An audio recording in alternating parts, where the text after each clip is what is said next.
जय Hind students, class 9th exercise 8.1 लेकर एक बार हम फिर हाजिर हैं। और अब हम लेंगे क्वेश्चन नंबर 4 एंड 5 क्योंकि वो एक दूसरे से मैचिंग हैं। ठीक है, तो कुछ चीज़ें बच्चों हम रिवाइज करेंगे। फर्स्ट और बहुत इम्पॉर्टेंट चीज़ ये है कि एक कोई क्वाड्रिलेटरल है, कोई भी एक चतुर्भुज है, अगर उसमें आपको ये गिवन है कि इसके डायगोनल्स इक्वल हैं, या फिर ये गिवन है कि प्रूव कीजिए कि वो इक्वल है, ठीक है, दो में से एक चीज़, तो हम ये वाले ट्रायंगल्स लेते हैं जिसमें एक साइड कॉमन हो। ये दोनों भी ले सकते हैं, ये वाले और ये वाले, मतलब 4 पेयर बनते हैं।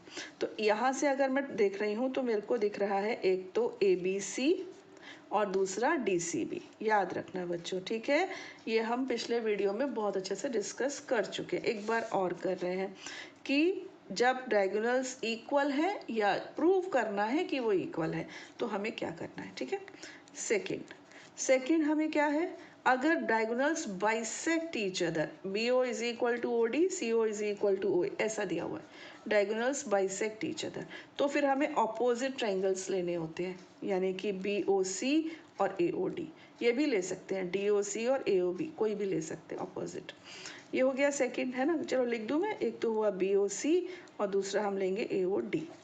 थर्ड है कि अगर डायगोनल्स परपेंडिकुलर हों, एक दूसरे पर 90 डिग्री का एंगल बनाते हो, तो हम एडजेसेंट लेते हैं। ठीक है, BOC एंड COD, ऐसे वाले BOC and COD। Got it, हम ये दोनों भी ले सकते हैं, हम ये दोनों भी और ये दोनों भी, कोई भी एडजेसेंट। ठीक है, अब इन चीज़ों को आप याद रखेंगे और क्वेश्चन देख के समझ जाएंगे कि मुझे क्या करना है, कितना सिंपल हो जाएगा। देखो, दर्शाइए कि एक वर्ग यानी अभी इंग्लिश में भी पढ़ेंगे, दर्शाइए कि एक वर्ग के, अब आपको ये दिया हुआ है वर्ग है, ये वर्ग के विकर्ण बराबर होते, आ गया ना दिमाग में कौन से ट्रायंगल लेने हैं, और परस्पर समकोण, तो समकोण के लिए कौन से लेने हैं, पर समद्विभाजित सम, मतलब इस क्वेश्चन को 3 बार करना है बच्चों, समझे आप, 3 बार, तीनों चीजें दे रखी हैं, करेंगे, लेकिन हमको आता है ना, इजी लगता है, इस तरह से समझ जाओ, बेसिक चीज समझ जाओ। Show that the diagonals of a square are equal and bisect each other at right angles, तीनों चीजें दी हैं। ठीक है, तो हम 3 काम एक साथ करेंगे, मतलब 1 बाय 1 करेंगे। तो given ABCD is a square, अब इतना नहीं समझा रही हूँ आपको, बहुत अच्छे से आ गया है, ये दिया हुआ है।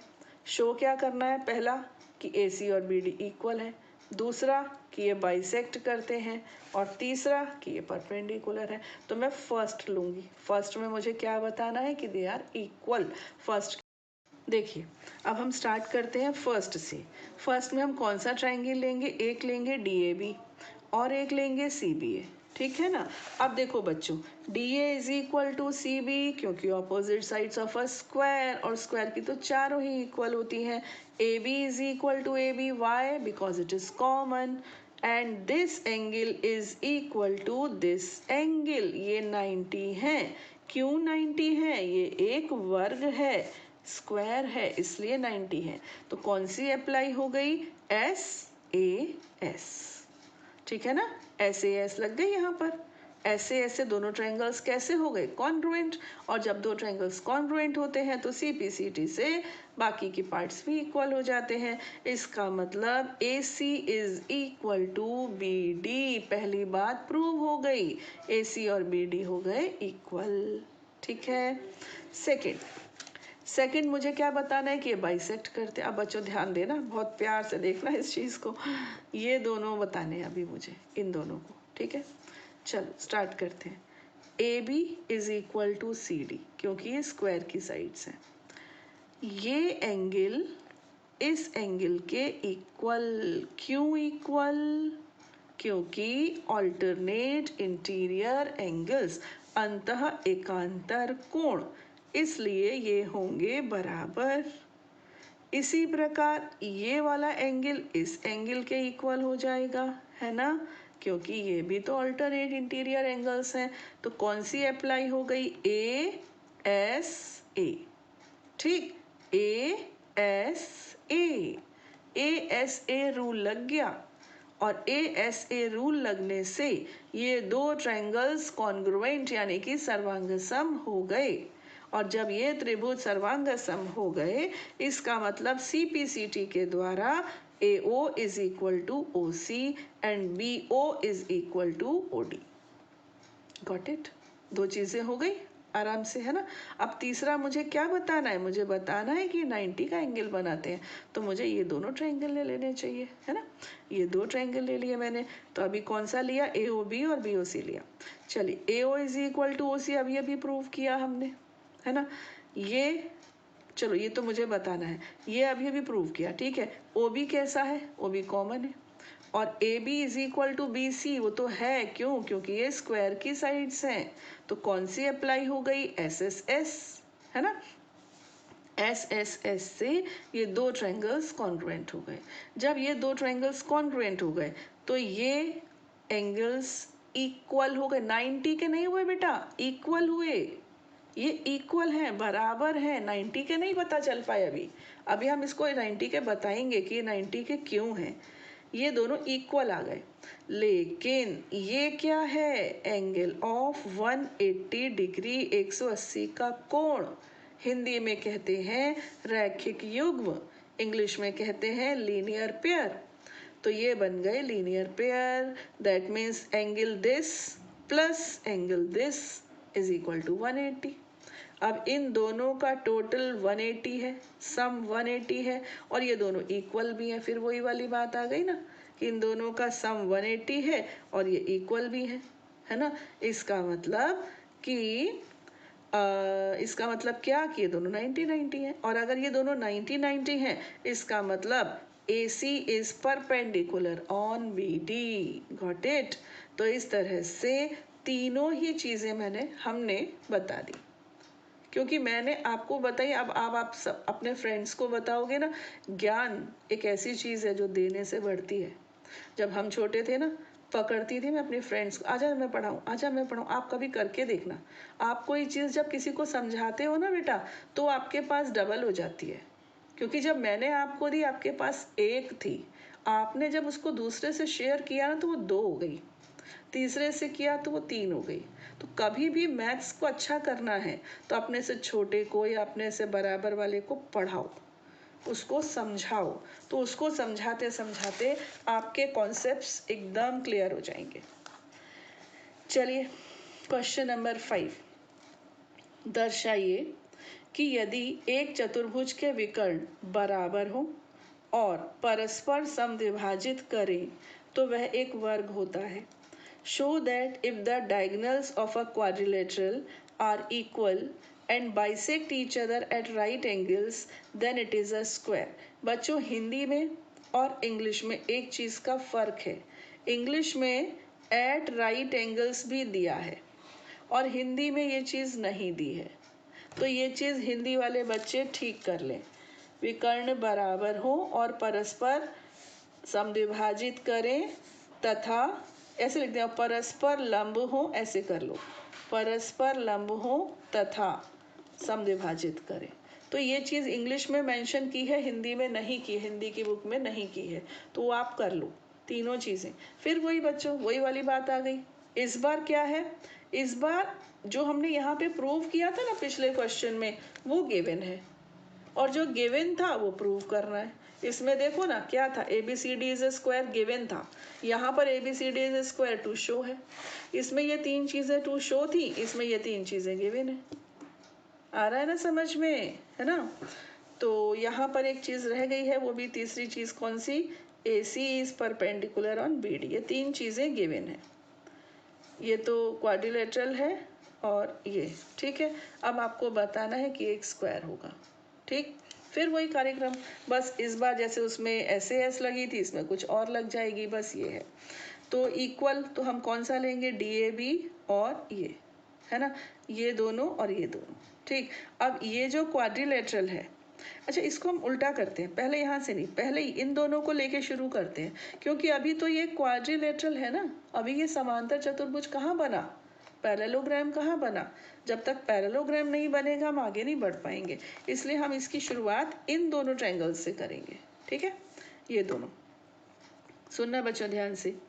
AO is equal to OC given दिया है, BO is equal to OD given दिया है। ये दोनों एंगल्स इक्वल क्यों? क्योंकि वर्टिकली ऑपोजिट एंगल्स, शॉर्ट में लिख देते हैं VOA, शीर्षाभिमुख कोण। तो SAS, ठीक है, SAS सर्वांग समता अभिग्रहित द्वारा ये दोनों त्रिभुज सर्वांग सम हो गए, यानी कॉन्ग्रुएंट हो गए। अब जब ये कॉन्ग्रुएंट हो गए तो this angle is equal to this angle, यानी कि ये दोनों पैरेलल हो गई। And DC is equal to AB, तो ये इक्वल भी हो गई। और थ्योरम 8.8 क्या कहती है? थ्योरम 8.8 कहती है कि जब ऑपोजिट साइड्स का एक पेयर भी अगर इक्वल और पैरेलल है तो वो एक समांतर चतुर्भुज होगा। इसका मतलब ABCD इज अ पैरेललोग्राम।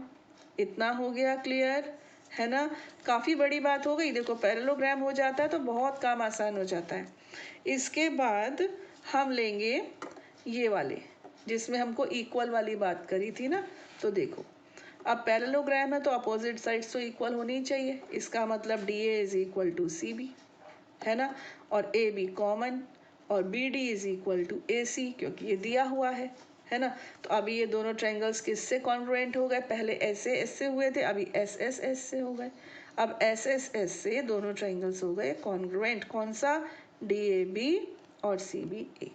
ये दो ट्रायंगल्स कॉन्ग्रुएंट हो गए तो फिर इसका मतलब ये एंगल और ये एंगल इक्वल हुए, 90 नहीं हुए, इक्वल हुए, बराबर हुए। अब हम इसको 90 बताएंगे। कैसे?